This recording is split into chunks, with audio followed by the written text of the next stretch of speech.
Hey, you were listening to That's That's high High praise. Praise.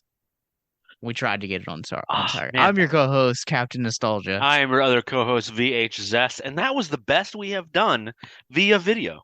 It is. That's the audio element is really what's our friend here. The editing of True. post-production, because that is really the one of the only ways that those two sync up. And yeah. So, but we are taking a trip back in time today for this That's episode. true. Yeah, I was thinking about that yesterday. I was watching this movie. It might be the only period piece, like not fantasy, right? Because fantasies aren't period pieces, but like actual period piece that Cage has done. It's probably not, but it feels like it. So it is not. This is actually a very strange time in Nick's career where he was doing like these war movies. This is the first of, I believe, three war movies that he's done in his career, which would also be period pieces for the type of war films that they are. Yeah, I guess that's true. So is I don't know if Firebirds is not. Wind Talkers is. This movie that we're talking about today is kind of it is a war movie, but it doesn't feel like it for very much of the film. Um, is that it? Is it just Wind Talkers and So uh he also has Firebirds? It's Lord of either War. Lord of War with Jared Leto as well, Yeah, so it's Lord of War because they're producing a sequel right now, and it's called Lords of War. with my boy Bill Skarsgård, Pennywise the freaking clown. What's That's up? right. Um, so yeah, uh, so we're talking about Captain Corelli's mandolin today, and before we jump into it, we have an announcement. That's true. We do. I forgot. Yeah. So we all need more Nicolas Cage in our lives, and we all need more mental health conversations. So True. we have talked after the wrapping of our last episode, Color Out of Space, which you should go check out now and subscribe to the podcast while you're at it. But we're gonna go to every other week now instead of just kind of floating around. So every second and fourth Saturday of the month, you will have access to premium H content. That's right. That's right. We're stoked about it. It'll be cool. We're talking about getting into the groove of potentially doing maybe an older Cage film on the first Saturday, a newer one on the second, something like that. But yeah, it'll just allow us to get through this immense filmography a little more reasonably. You don't want to do this into your 80s? Not really. Not really. Although I'm sure Cage will. It's just I mean, dude, he was like he's a new dad at like I think like 62 or he's not that old. He's not 60 yet. Yeah, I but think he just he's turned 59. yeah, so like 59 like and it just gave birth to a bouncing baby girl, I Girl, I think. believe. Yeah. Yeah, with his brand new wife. So, uh Mr. VH asked, "What is Captain Corelli's mandolin?" So Captain Corelli's Mandolin is like Josh was saying, is a period piece, kind of a war film. I would say it's an adjacent to being a war film. There's very little actual combat. It doesn't really feel like a war film a lot of the time, but it takes place during World War II on an island off the coast of Greece, um, and basically it involves this Italian battalion, which is just a blast to say. Please say that as you're listening to this. Um, and yeah, so they basically are doing. I don't remember exactly how like they came to this spot exactly, but they get there and they call for some sort of surrender from the Greeks who like don't surrender, and then they basically act like they're on R&R for the rest of the time while they're there. Um, and this is kind of in the midst of a couple of different conflicts. There was like one conflict with the Greece and the Greeks and the Italians where like the Greeks like really showed them what's up, and then there was like toward the end there's like, oh, there's a surrender. Mussolini surrendered, and so there's kind of the implications of that, like, oh well, if he surrendered to the Allies, how Does that mean this battalion is supposed to behave? That kind of comes into play a little later on, things like that. That's the setting and the more war aspects of the film.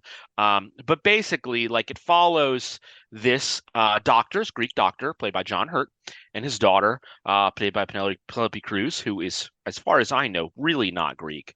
Um, She is John not. Hurt She might have is. been. We'll get into it. We'll get into it. I Yeah, will. Yeah, we'll get into yeah. And so it. basically, like it starts out with she is betrothed to this immature yet but attractive Italian man who then goes to fight in the war, played by Christian Bale. There you go. Yep. I personally think I was going to bring this up, Josh. I think this might be one of the most star-studded casts that we've covered. And it's only like really four big names. Well, Yeah, three outside of Nicolas Cage. But yeah. Penelope Cruz, John Hurt, and Christian Bale is that right there next to Nicolas Cage. Incredible. Like so cool that we got this.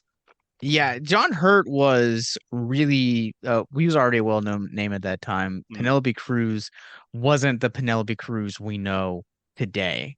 Yeah. Like 2001 was kind of like just this rocket ship year for her to where she had Blow, and she had Vanilla Sky working alongside of Nicolas Cage, um, Johnny Depp, Paul Rubin, RIP, uh Tom Cruise, Cameron Diaz. I mean, like she had just had like such a year for this. And then here you also have Christian Bale, who's not quite the star that he was when Batman came around, but he like really got to prove his acting chops with, he's fresh off of American Psycho at this I point. was gonna say, like, I don't know. Like I feel like to me, American Psycho is the that's the Christian Bale film. Like if I'm gonna have anybody watch Christian Bale for Christian Bale, it's gonna be that movie. And that's not my favorite Christian Bale movie. It's the Newsies. But yeah, like that's just yeah. So it's interesting.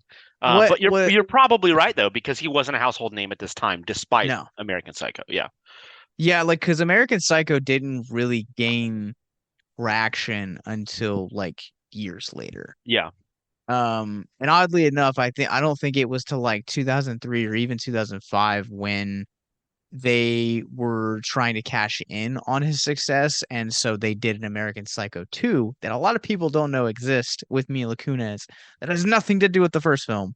Um, that sounds rough. it is rough. Uh, but like this was, he had kind of proven his acting chops with American Psycho, but wasn't the household name that he is today. I think it was, to me, I think it was Batman Begins that really kind of skyrocketed him Interesting. into like new territory. I Yeah, think Die Hard fans knew of him, but like it wasn't like he yeah, wasn't the leading man that he was until Batman. Because even in this movie, like he's not the leading man. He's very much like a secondary character to Hurt, to Cruise, to Cage. yeah. That's very true. He doesn't get anywhere near as much screen time as the three of them do. But yeah, I guess you're right. This was an interesting time in the career of a couple of these actors. I don't think about it. It's hard to think kind of retrospectively like that Sure, sometimes because Christian Bale is, Batman. He is, he's like he's the protagonist in Ring of Fire. That's the first movie I ever saw with Christian Bale, actually. yep. Um, it may have been his first lead. I would have to look that up. Um, American Psycho. It's American oh, Psycho. no, American Newsies. Psycho's 2000, and then it's 2000 and Yeah, but American Psycho was the first film he was, I believe, top billed in. yeah. Okay. So, like, I think if I remember correctly, Newsies is like 91, 93. It's like early 90s, right? Yeah, it's early 90s. Yeah, But he was like like he's 17, I think.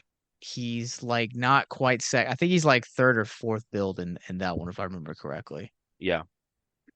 Yeah, I guess he was young. There probably would have been bigger names. Pullman is in that movie, Bill Pullman. Hmm. Um, yeah, but anyway, still retrospectively, this is a fantastic cast. I think personally, I think it's a really interesting and cool time in Cage's career because this is after some of his bigger roles, but it is also kind of in the years leading up to his biggest role, Not that anybody would have guessed this, but National Treasure. Yeah, National Right. Treasure. National Treasure. Uh, yeah. So it's kind of an interesting time. It's definitely an interesting time. I know war movies. I feel like war movies have really gone down in popularity. But I guess at this time, like you had a lot more of that. It was still an interesting topic for people. Yeah, I don't I know. Do think you? I think for like this time period in particular, we are still riding high off of Saving Private Ryan, which was a Right. huge hit in '98. So like you had a lot, much like the slasher boom of the '80s, where you're copying off of Halloween, Black Christmas, and Yeah. Texas Chainsaw. You are seeing a large bump in. I mean, this is the same time that we had Black Hawk Down. This is, the aforementioned Wind Talkers, Yeah. U uh, five Heart seventy of one, right? uh, Heart of War. Like, there's so Yeah. many war movies that came out around this time, Yeah. and I think a large portion of that come from the thanks that we owe to Saving Private Super Ryan. Bro, bro. Yeah. It's Uh, which is yeah, rightful. I don't like war movies, and I love that movie. yeah. So I was gonna ask you, like, I was like, man, I was like, where do you stand on war movies? As I think we've briefly talked about this. I am a cinephile, and I'm just not. I can't stand war movies. They're my least favorite genre of films to watch. Yeah. That's pretty much how I feel. I think there are probably gems in any genre. Like I don't love dramas, but that doesn't change the fact that Pig is one of my top four movies. Like things like that. Um, so yeah, I don't love war movies as a concept. I think as a concept, I guess it's to me, it's always been like, why would I want to watch this? But I do understand that there are people who really love the history of it. They really maybe they want to connect with it and emotionally because they don't feel that they can, and that maybe they should because they want to have an appreciation for what people went through. And I'm not here to take that away from anybody. Um, I remember Pearl Harbor being a pretty decent movie. So I think there are some gems, but for the most part, that's how I feel. I don't really like war movies. I feel like I don't know. I wonder what the point is. I just do. Yeah, so like I know I'm probably maybe might have some like people coming for my head with this one, but I'm just gonna say it, like Wonder Woman is a war film. It's a It's World sure. War film. Yes. And that and like 1917 are probably like the two primary examples that I have in terms of like Sure. gems within this. Now, like my complaint for why I don't really like this era of film, or like this genre, particularly of film, is because I have relatives and I have family that have come back, and I've seen firsthand what war does to people, how it Right. changes people, Right. both mentally, physically, and emotionally. I guess not both, but like all three. But also at the same time, like I am just not a period piece guy. Like Sure. I have tried several times. Like, you don't like dramas, I don't like period pieces, Yeah. and I've established this over on abyss gazing as well. I don't know what it particularly is about period pieces, whether it's, like Gothic era or like the Renaissance, or just it's just not my cup of tea. Like, I don't know what it is So particularly about those genres. I just never seen a film in those things that yeah. I've largely loved. We should probably establish some parameters here because Stranger Things is a period piece. That's fair. Like stuff like Okay. Bumblebee is a period piece. It's Like okay. So like anything that like takes place before the 20th century okay, period okay, pieces are okay, like kind of like a fair no-go enough. for me. What about? I mean, what about like? I know this is a war movie, and I just didn't think about it till now. I actually like this movie. What about The Patriot? No, Nope. oh, Nope. Sorry. fascinating. I I don't know. I like that movie. I can be blown, like I can really love performances in Sure, films and not necessarily like the film. that's very fair. Um and Braveheart. I don't mean to reference only Mel Gibson, I promise. I just grew up on what I grew up on. It is what it is. No, so like I'm kind of curious if like with some of these Nicolas Cage war movies, if that will change my tune, Sure, starting with Captain Corelli's Mandolin. sure. Yeah, and I will say I am very, very glad that we started here, having never done one of his war movies, because I have a feeling that the other ones are going to be a lot more war heavy, and this one was not. And I think this is just a good place to kind of ease into it as a genre. All right, That's so that's what I mean by that. Your face I was I am I'm just dying to know like what your general thoughts on this movie were. Josh, I loved this movie. Oh my gosh. Emma and I watched it and we were like my wife's name is Emma. Emma and I watched it and we were like, how is this movie this good? I would probably give it 4.5 stars. Um, like I think it definitely breaks at least my top 10 of Cage movies. We were we couldn't believe it. And I'm like, I don't like that I'm saying this. Eh, I don't like it. But dude, like we loved it. We absolutely love this movie. so I had a different experience. I watched this by myself and I watched this right before we started recording. Maybe you shouldn't have watched it by yourself. Dude, I can't tell you like I don't think Erica would like watching this movie with Erica would help me change my mind. If anything, I would probably agree with my wife on this movie. I loathed this movie. Really? Dude, I was Wow. so bored by it for the 2 hours. Dude. Like, No, that's another thing too, is like yeah. it's over 2 hours, which I normally don't watch. I'll like almost purposely stay away from movies over 2 hours. But this movie was so good. Like there were parts in like the third act where it got like kind of war heavy that it was a snooze fest. It just immediately, it just lost my attention. It just dropped off the cliff. But like, because I don't like war movies. I don't like a lot of those depictions. They're just not entertaining to me. So anytime where there are bombs or guns, I'm like checked out. Which is a large reason why I would not rate this any higher than 4 or 4.5 because those parts are just awful. Um, but like, yeah, I don't know. Like, we thought this movie was like it was dramatic in a way that was compelling and not like annoying or tear jerking. Um, we thought that like it was super well cast. Um, we thought like a lot of people did a really good job representing like the cultures.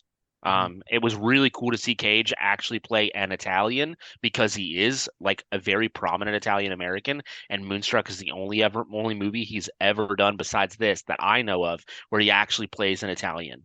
Um, and there it's an Italian American, so he sounds like a New Yorker.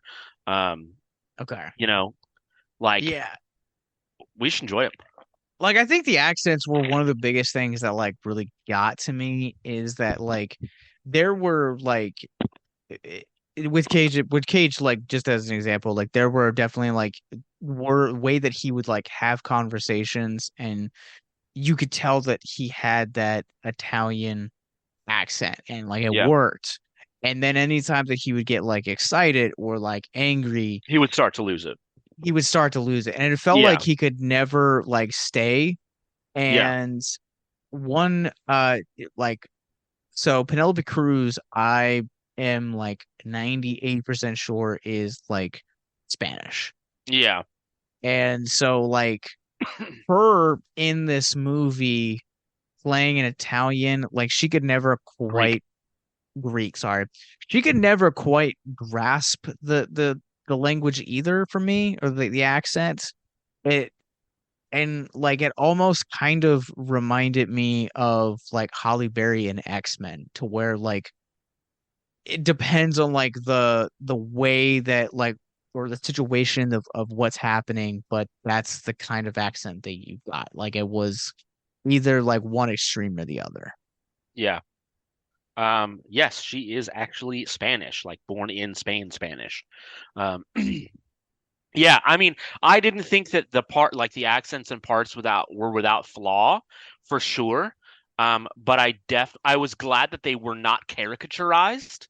Yeah, I'm for glad sure. that Nicolas Cage didn't sound like freaking Mario, and I'm glad that I'm also glad that they made an effort. I'm also glad that I really love when movies split the difference between just putting everything in a foreign language or putting everything in English. Because although the foreign language would be very realistic, in some cases, it can make for it's not always like a viewing experience that people are really that into. Yeah. I love that this movie split the difference. There was a lot of people. There was a good amount of Greek and Italian spoken without it being hard to follow or anything like that. Um, I loved that so Nicolas Cage leads a battalion they're all part of the opera company, um, which is really fun, and they managed to do that in a way that's not like a kooky musical, but they do still sing. He does play the mandolin. He does actually play the mandolin also. And as someone who can play the mandolin, I was very pleased by that. Um, which is another thing. I'm coming into this movie with a very, very strong bias. I do play the mandolin. So there is You, that. yeah, you also like musicals, whereas I in like love musicals. Yeah. that's like musicals have to be done like right for me. Like I'm Yeah. very picky and very particular with my musicals. Yeah. And like the thing that like I think that was another thing that kind of turned me off was the fact that they were like operatic singers, and that was kind of like the company that he kept throughout the film. Like I loved like like one of my favorite scenes from this movie is the scene where they're like all like sitting around in the cafe Hmm. or like right outside. He's like playing the mandolin, and then like someone else is like starts to play the like a classic guitar. Like that was one of my favorite sequences in this because Totally. it's beautiful, it's nice, and it also ended up being the song that he wrote for Penelope Cruz's character, and like that comes back like later once it fast forward 7 years. Yeah. I really did like that aspect, but I think for me, the thing that the musical aspect of it was just another thing that I didn't really like because it was operatic singing. Yeah. And But like that's just that's again just accurate, it is accurate. So and yeah. look, so it is, but like it's also another area of media that I'm not the hugest fan of. So Sure. That's fair. this movie was not designed for me. Like it is not Sure. designed for any I love when films can like surprise me, but this film I'd have just checked every single one of my things I didn't like. But I do have a trivia fact for you. I was gonna say I made a point not to look up things about this movie out of curiosity because I knew you'd have trivia. So, the writer that this book is based off of, it is Louis D. I'm probably gonna mispronounce this because it is Italian, but Benirez.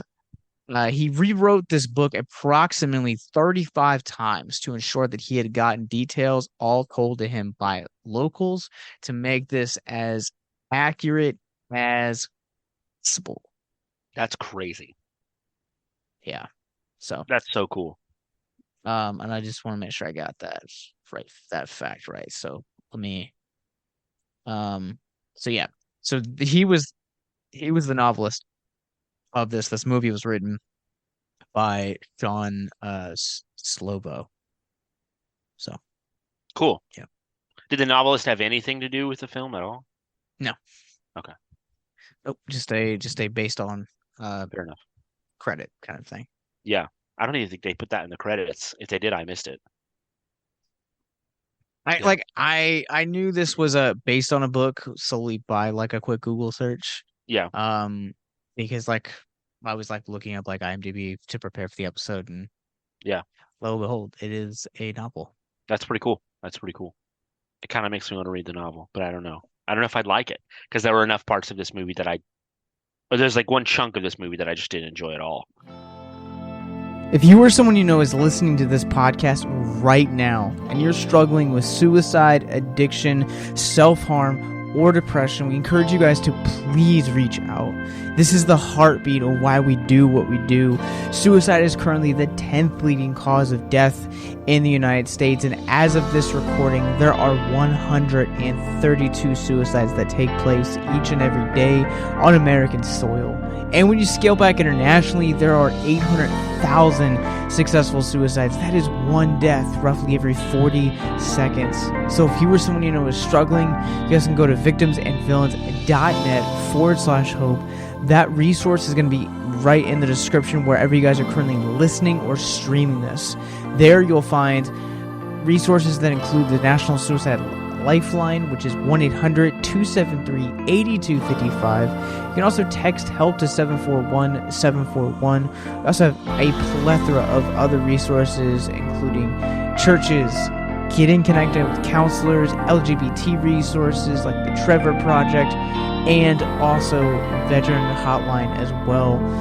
Please, if you hear nothing else in the show, understand that you listening to this right now, have value and worth. We get it. Suicide, depression, mental health, these are hard topics, and the stigma around them doesn't make it any easier. But please consider the resources right in the descriptions below wherever you guys are listening, because once again, you have value and you have worth. So please stay with us.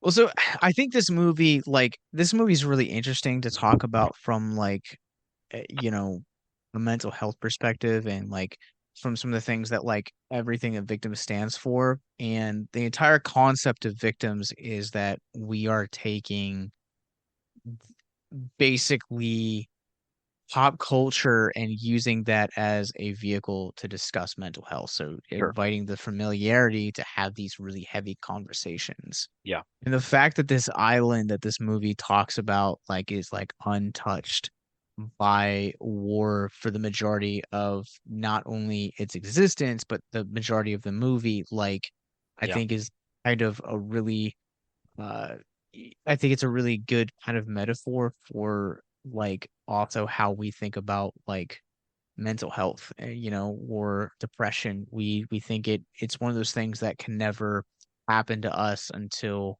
or even tragedy and kind of the fallout with grief until it finds itself at our front door. Yeah. Yeah. I think that's really, really fair. And honestly, I was thinking about that because I watch war movies so seldomly. It does prompt me to think a little bit more about them, and the idea that man, this is something I have experienced very pretty much not at all.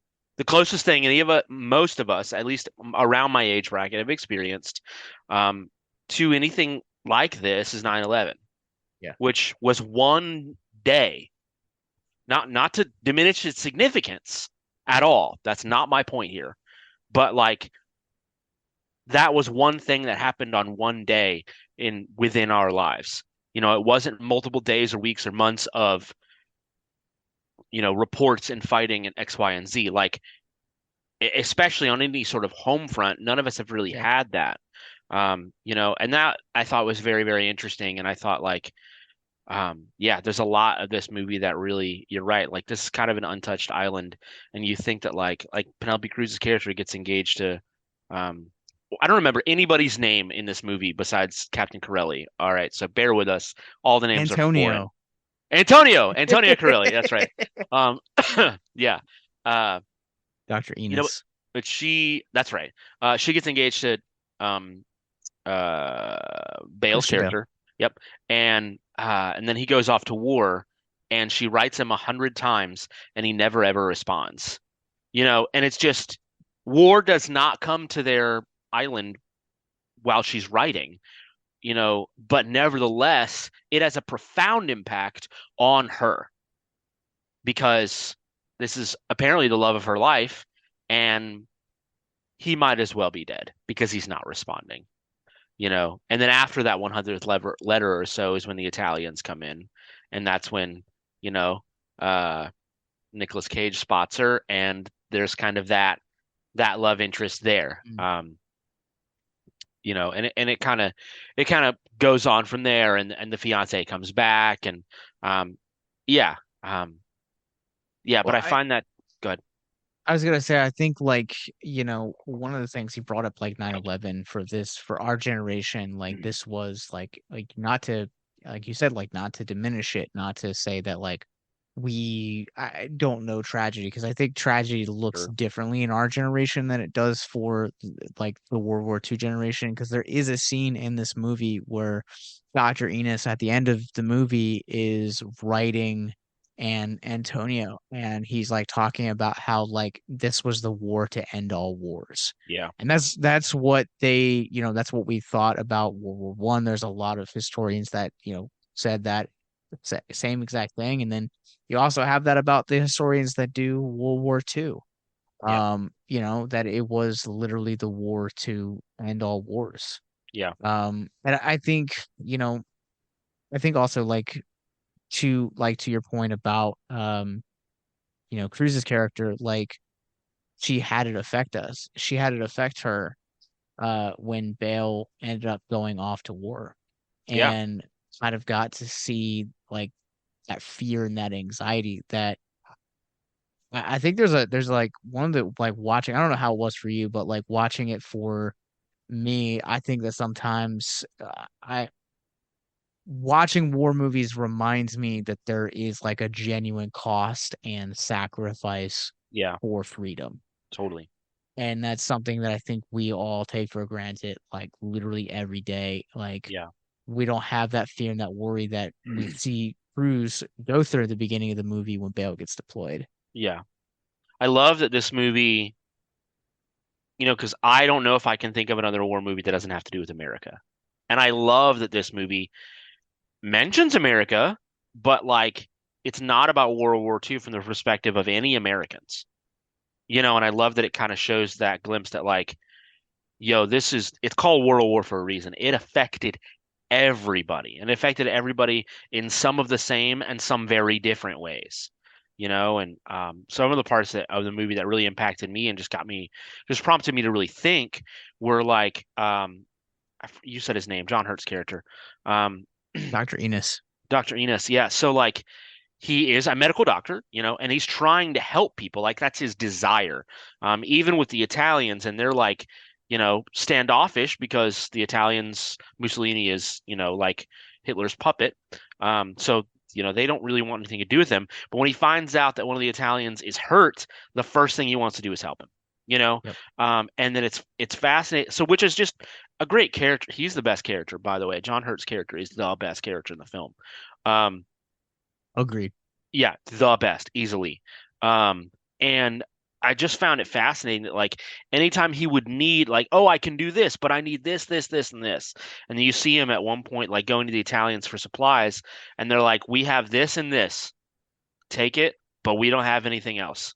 Yeah. And that's something again, something we just kind of take for granted and don't always think about is that like um and I'm sure wartime only conflates this even more, but just like necessities, just simple things. And like, there's early on in the movie, uh, actually, it might be about halfway, where like, Cruz asks Cage's character, Captain Corelli, like, what do you want for dinner?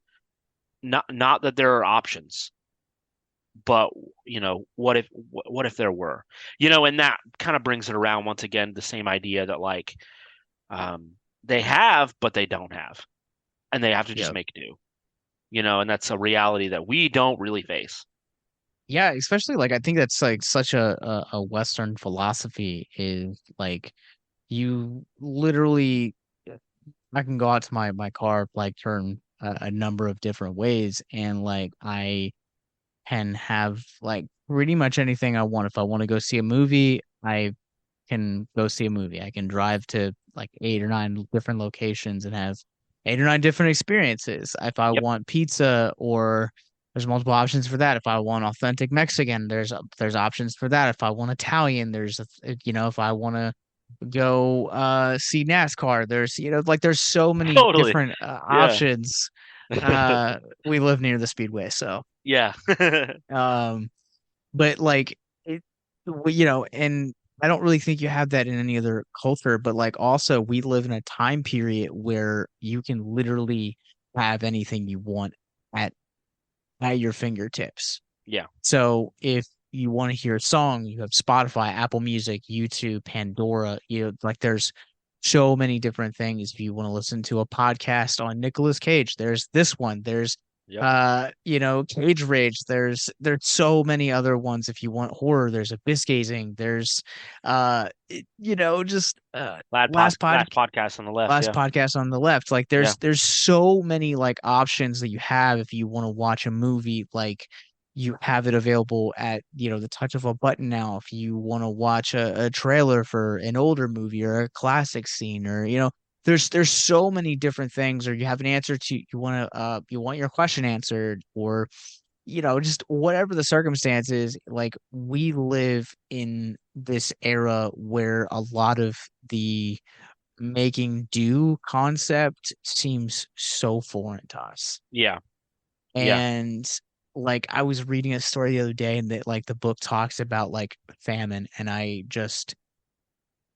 can't logically grasp not being able to have food Yeah. if I'm hungry. Yeah. Like I can't grasp that, or having clean water, or there's just a number of different things. And I think it's just because like that has been the reality that we've been raised around. And then you step into the time period of the 40s with a war stricken country in Captain Corelli's Mandolin, and you're kind of forced to, have to make do essentially with what you got. Yeah. Yeah. Absolutely. Absolutely. Yeah. It's really humbling. It's really humbling. Like, I think we all threw up our hands a couple of months ago and it was like, why are eggs $10 or whatever it was? And it's like, oh, well, there's an shortage. And some people kind of just knuckled under to that and they're like, oh, okay, well, and they didn't buy eggs or they paid more for them. And some people were like, there's no egg shortage. I'm not buying into that, and they kind of went from there. Um, and whatever. That brings politics into it stuff as well, which again, you make things political sometimes it's just not necessary. But my point is just that like we take so much for granted that like, Absolutely. dude, so what? There's an egg shortage. So what? Like who cares? You can buy anything else for cheap. And if you don't think it's cheap, go to another country. Yeah. Like the fact that it's there is way more cheap than you realize. The fact that it's an option, is way more of like a benefit than you realize. And like yeah, it's rough. It's rough. It's rough. Like I think in here, Yeah. and like that. Like I have a buddy we were talking the other day about like talking about content just in general, and I was like because he's just starting to get into Stranger Things. He's like, I don't know if I get the hype, you know? And so I was like, I think part of the hype is that starting with season two, they released episodes weekly. And it was one of the earlier shows during streaming where that happened. And I was like, I think that's why sports have not taken any dips in popularity. Wrestling, no dips in popularity because you still have to wait for it. Hmm. We're not spoiled on it. It hasn't been ruined by our own, you know, just massive overconsumption, taking it for granted, Yeah. you know? No, yeah, I absolutely agree. And that's kind of one of the things that like, you know, I've kind of gotten I typically will stick away from like formats of like television or entertainment, and like just kind of do my own thing, because like I don't want to get caught up in this like entitled mentality. I think if anything, watching something like Captain Corelli's Mandolin is like really humbled me to be like, man, like I'm really grateful for every man, woman, and that has sacrificed blood, sweat, and tears so that like I can feel safe tonight, like in my own room, Yeah, totally. and in my own home. And like I think that there's the big shootout scene in the end where you're not quite sure if Cage makes it, is like was really is probably the hardest scene to watch in this movie Totally. because it's so tonally heavy because you are like just it is just a blunt representation of just how rough war can be. Yeah. Yeah. And it was just, you just watch them and all the soldiers just shoot the other soldiers like it's nothing. Like they just have their hands up and they just get shot. And that's it, and there's no negotiation. There's no, like, oh, well, we did this or, whatever. It's just, that's it, and, um, this movie, by the way, is predominantly a love story. Uh, yeah, It is. it's basically just about how like, you know, Christian Bale's character goes away, and then when he does come back, he prioritizes the war over his fiance. And say what you will about that, that can bring up maybe topics of nationalism or whatever, and that's not really what the movie is trying to get at. But like, he just takes her for granted, and Cage is right there and pays her all the attention in the world. And um, we said earlier, John Hurt's character is the best in this film, and it's one of those things where like he knew that Bale's character wasn't good for her. He Yeah. knew that like he was like, hey, you need to marry for love, you need to do this. Like he is a boy, but he still let her make her decisions. And that's I think that's one of the reasons why Emma and I particularly love this movie so much is because like her dad did that with her at one point. Was just like, yeah, I mean, you can date this guy, but it's not going to work. And she did, and it didn't work.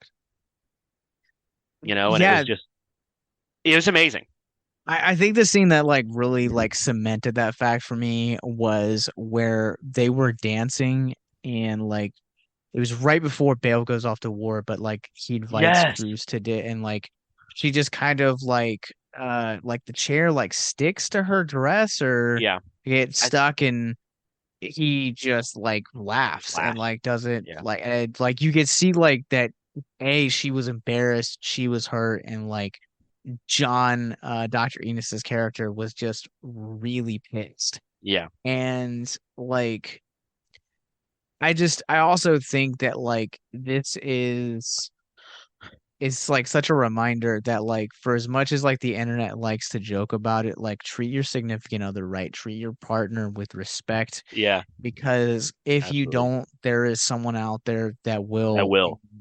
will be 100% times better for her. I think that's one of the most satisfying things about this movie Yeah. is like that closing shot of like after 7 years of like being removed from one another, like Cage like not only recording her song on vinyl, but like coming back and like actually seeing her. I think it was just one of the most satisfying things about it because it really solidifies that like if you really love someone, treat them like you love them. Yeah. And, Yeah. you know, or else someone else will, Yeah. Yeah. because we're all worthy of love. Yeah. There's a quote in this movie, and I think it said John Hurt's character said it, Dr. Inez. He says it, I think, in the context of war. Yeah. Um, but it's beautiful, and I wrote it down. And I think it has more applications outside of that context. But he said sometimes it is better to lose than to have so much blood on your hands. Mhm. And I like got on my phone and immediately I was like, I am taking this down. This is amazing. And I think that like that applies so much. I've been thinking a lot about relationships recently, and that's just like that's so so big. It's like it's it's so much better to like um yeah, it's so much better to be wrong, Yeah. than to hurt somebody else. It's so much better to lose someone, because maybe you're really codependent with that person and you're no longer willing to be, than for it to just go along a really codependent, really gross path and just end up really bad, and like, there are so many little applications to it, probably, but I just thought it was so profound. Sometimes it is better to lose than to have so much blood on your hands. Um, yeah. I think it's definitely one of the best things that because I also wrote that quote down, like, you know, it's okay to be wrong, and it's Right. okay to like lose, because just because you lost in your current situation doesn't necessarily mean that there isn't something better for you later No, down the totally. line. And I think that's something that like I think about my own life, and like think about how wrong I was, because like there was a way back when, before Eric and I started dating, there was a girl that like I was convinced I was gonna marry, and like, I we talked about our, whole life, as people in love do, and Yeah. that that one girl kind of set me on this like trajectory that I'm on now, Yeah. and it's because of like that door closing and like meeting Erica that my life is the way that it is now, and like my mental health has never ever been better than it is now. Yeah. My relationship with anyone, Erica, I is 100% my wife, is the best thing that has ever happened to me. Yeah. And I think that, it took losing a relationship and all of the things that circle around that relationship, whether it be friends or other things that kind of circle around, for me to kind of like say, like, look, I'd rather start over and be happy, or start over and attempt to have happiness, rather than be here and be miserable and have my mental health all sorts of effed up. Yeah. Yeah. There's a scene. It's kind of, I think it's in the first act. It's really early. Um, where like Dr. Inez is talking to Penelope Cruz's character, his daughter, in this case, and he's like, like there's all these things, there's like the flowers and like the making love and like all of this stuff, and like he's like, that's not love. That's being in love. Love is what you have when you take all of that stuff away. When all of that stuff, when like you're with that person for a long enough time that all that stuff goes away. What love is what you're left with, if you're still with them, that kind of thing, and yeah, and I think that's the point of this movie. And like, I think it could be easy to look at this movie and like really be critical and judge like Cruz's character as like, oh, she like cheated on her betrothed, and she did. She did. You wouldn't be wrong in that. But like there's still definitely something to be said and a lesson to be learned here of just like, yeah, like you just said, like sometimes what you think you want, sometimes it's exciting or enticing or whatever, doesn't have longevity to it. You know, it's not what's best for you. It's not what you really actually want on a heart level. It's just what you want on an emotional level. Yeah, and like sometimes I think our concept of like love is actually like lust. It is this Yeah, idea of feeling desire. beautiful, or being desired, Yeah, or being, sexually gratified, or A, B, or C. There's so many different things that fit into that category. But like you said, like there's that scene and strip everything away, and love is the thing that you are left with. It is the thing that like, you know, when life really starts crashing, that person is the one that ends up being the foundation for your ability to make it through tomorrow, yeah, and stay existence, and also kind of stay sane at the same time as well. yeah, totally, totally. Are you ready for some more trivia? I was gonna ask. I don't really have anything more to say about this movie. I want trivia. All right. So, um, this would not be the last collaboration between Penelope Cruz and Nicolas Cage. Would you like to guess what their next collaboration would be? Oh my We have gosh, we have not covered it yet. we know we haven't. You got to tell me. I think I know what it is. I think it's that Grindhouse movie. Wrong. It is actually G-Force. Oh my God! Yes! Everybody says that movie is terrible, and I have never seen it, and I'm very, very, very excited to cover it, if only for the simple fact that Cage doesn't have a lot of kids' movies, and I'm just excited for that reason, if no other reason. It's I will save it for it, but it's not as bad as everyone makes it out to be. That's fair. Overhated. That's fair. Point blank. Yeah. Um, Christian Bale and Penelope Cruz were both born in 1974 and were 3 months apart from each other. Bale was born on January 30th, and Cruz was born on April 28th. Well, cool. That's But random, I this guess. movie, this movie almost would have been a different movie. Would you like to take a guess as to who originally auditioned for the role that would become Penelope Cruz's? How would you guys like to help us get mental health resources into schools, conventions, and other events? Well, now you can. Simply go to patreon.com/victims and villains for as little as $1 a month. You guys can help us get mental health resources into current and upcoming generations, educate and break down stigma surrounding mental health, suicide, and depression. And you get exclusive content that you can't get anywhere else. And you guys can tell us which Nicolas Cage movie you want us to cover, and we'll do it. All it takes to get started is to go to patreon.com/victims and villains, or simply click the link in the episode description wherever you guys are currently listening or streaming this episode. Pick your tier and get started today. Yes, it's that simple. So quickly select the tier that you want and help us get hope into the hands of the depressed and the suicidal today.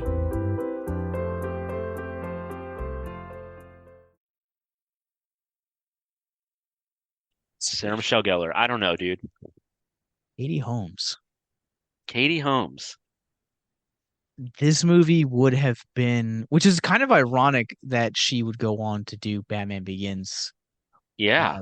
with Bale 4 years after this. But that I feel like having Katie Holmes at this time where she largely was known for Dawson's Creek, she hadn't quite made the jump over to big screen yet. But this movie would have I feel like I would have hated this movie more, but it would have been also tonally completely different had she Sure.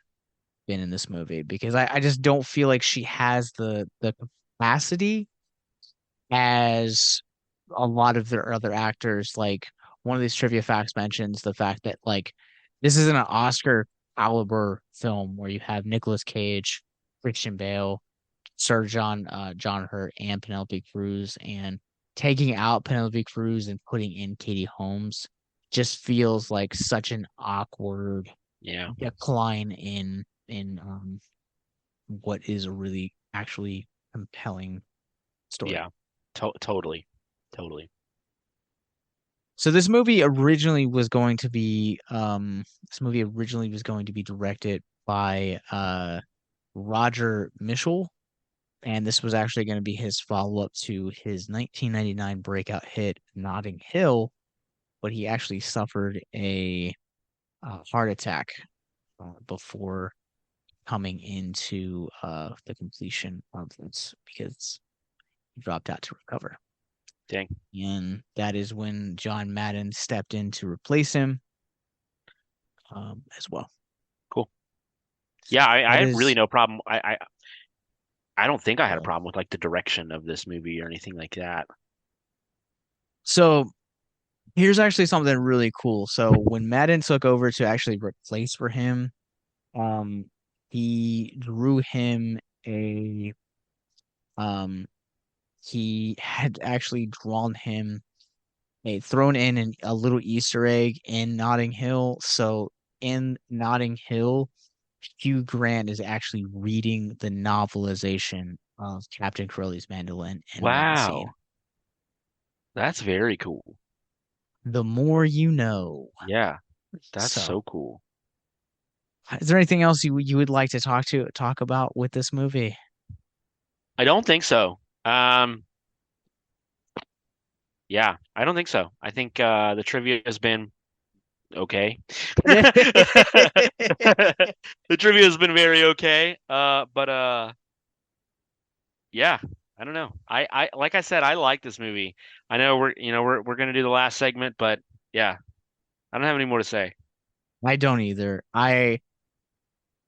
Yeah, I think the last thing I want to say on this movie is the way that it's bookmarked.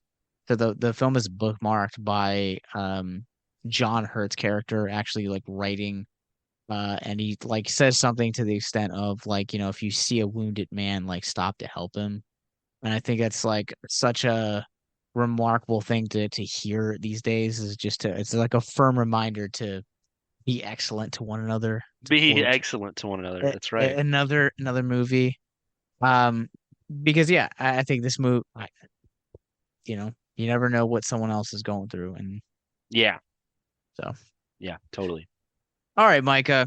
I think I know the answer for both of these. Is Captain Corelli's mandolin worthy of high praise? I think it is too. I think that, yeah, I absolutely think that Kevin from Brooklyn Nine-Nine would have enjoyed this as much as he was remiss not to see it while locked in that safe house with Jake Peralta for 4 days.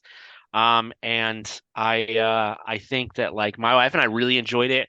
Like I said, it immediately became one of my top Cage films, and I don't even know if I'm glad of that. It's just so random and stuff, and I don't like war movies. And he does a questionably good job with the accent. I mean, you made a very good point earlier. But again, like he doesn't Mario it, and he does genuinely try. He did actually play the mandolin for this. I really enjoyed it. I I think you guys already know my stance. This movie is not worthy of high praise, and I am But you on the already complete. admitted some biases I earlier did, in your I defense. did. Objectively, I think this movie does everything that you want to write. I think there's a strong love story here. I think there's great morals. The acting is so. It looks good. I think for me though, this is a bottom tier Cage film. Fair This is enough. not worthy of high praise. I would say this is probably low like top five worst Cage films I've seen. Jeez. I do. I when I tell you that I did not like this movie, and yes, that probably some of it is more my bias than actual like objectivity. Sure. I just couldn't connect with any of these characters. Like the accents kept throwing me off. This movie felt too long for me, Oh, it and it was too just long. yeah, Yeah. like Yes. I think had this movie been like 90, had this movie been like 90 minutes and like actually been a movie that was either like just a period piece instead of it being a war film, like I would have liked it. Like it felt like they couldn't commit to like one or the other. Like the Sure. romance felt strong, and then you had like they're like, oh yeah, by the way, this is a war movie, and then Yeah. you have that I hear you. shootout scene, and I was Yep. just like, why? Like this Yeah. doesn't make any sense, like from a logical narrative standpoint. Yeah. I think they I don't disagree with you, really. I think it was a little long. I think they maybe tried to do a little bit too much. I think they at one point maybe were like, "Oh wait, we need to this is World War II. We have to have that in here too." And Yeah, I think that there was maybe a little bit that was a little forced, and I think there were some definite tonal shifts that felt just abrupt. sure. But nevertheless, I really like this movie. It's not a perfect movie. Um, No. but I do. I really liked it. I really would have liked this movie, like I said, like had it been like set in like the 30s or like a different time era that like wasn't like war. Yeah. And What if it I had think that's been, kind let of me like let me pick your maybe brain. like Casablanca era.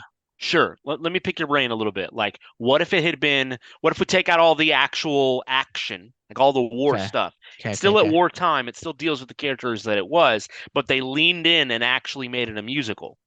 That's another thing too that like now I like this thing feels like it has too many ideas and Sure. like I would have liked them to stick to like One. one of Yeah, those yeah, ideas and yeah. expand it upon it. Right. Like, is it a war movie? Is it a musical? Is it a romance? Instead of trying to Yeah. sprinkle war and musical into a pretty much a romance. Like you could have made this movie like a like Cage plays like a loner or like a drifter who just happens to play the mandolin and Totally. falls in love. Like Yeah. that's it. Like that sounds like a more enticing movie than what is Sure. actually put to film. So Fair enough. yeah, where can people find you online there, good friend? Yeah. You can find me. Well, dude, if we're putting these on YouTube, right? Since we're actually doing videos. These videos go to our patrons. So if you would like to see video versions of That's High Praise, Abyss Gazing, Fair Brilliant but enough. Lazy, and all of the other, you guys can support us for patreon.com/victims and villains, where you will be helping us get mental health resources into community centers, film festivals, conventions, and more. And it's all, you can write it off at the end of the year. So it's a win-win for everybody. True, true. Yeah, so you can find me on Letterboxd at VHZest. Please follow me on Letterboxd. I really, really need more angry text messages about how I don't like movies. That's really what I need in my life. But no, Letterboxd is fun. It's chill. I have to keep myself out of the comments section, but it's still fun. Um, yeah, that's pretty much it right now. I do have a YouTube. It's ADH Lights. All you'll find on there is like really, really massively old pictures of me trying to play music. Not pictures, but videos. Yeah, that's really about it. You guys can also follow me. I am on Letterboxd, so you guys can also hit the angry comments and let me know. Because that sounds like a fun time. We'll put through some trial by fire to see who your real friends are. Put your movie taste. I'm over at Captain Nostalgia. You guys can follow my other podcast, Abyss Gazing, a horror podcast, and this podcast wherever you guys get your podcasts. You guys can find our parent company, Victims and Villains. We are on Facebook, Instagram, Twitter, YouTube, and wherever you guys get your podcasts from. So until next time, we'll see you in 2 weeks. That is 2 weeks. 2 weeks. Keep on caging.